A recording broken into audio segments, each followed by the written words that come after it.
আসসালামু আলাইকুম দর্শক, আপনাদের জন্য আমরা আজকে একটি বিশেষ চায়ের রেসিপি দেখানোর চেষ্টা করব।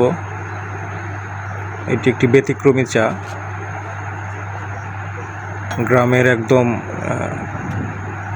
টং দোকান বলা যায়। এটা হরিণাকুণ্ডু উপজেলার চারাতলা বাউড়ের পাশে একটি চায়ের দোকান। আমরা দেখতে পাচ্ছি লেবু, এখানে লেবু রাখা হয়েছে। কাপে চায়ের কাপে চিনি এবং সামান্য বিট লবণ দেওয়া হয়েছে। লেবু কাটা হচ্ছে। লেবু কাটার পরে এই লেবুগুলো এই চায়ের কাপে দেয়া হবে। দেখুন কি সুন্দর লেবু চিপে কাপের মধ্যে দেয়া হচ্ছে।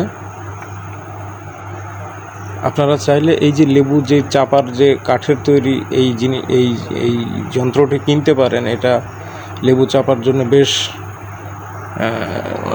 সহায়ক একটি যন্ত্র। এটি সহজেই বাজারে পাওয়া যায়, আপনারা চাইলে এটা কিনে নিতে পারেন। আমরা কয়েকজন বন্ধু মিলে আজকে ঘুরতে এসেছি। এই বাউড়ে একটু ঘুরবো। প্রখর রোদ, এই রোদ থেকে বাঁচার জন্য ওনাকে এসে বললাম চা দিতে। উনি বলল যে একটা ব্যতিক্রমী চা আছে, সেই চা এটি। আসলে অন্যরকম একটা টেস্ট, যা সাধারণত চায় পাওয়া যায় না।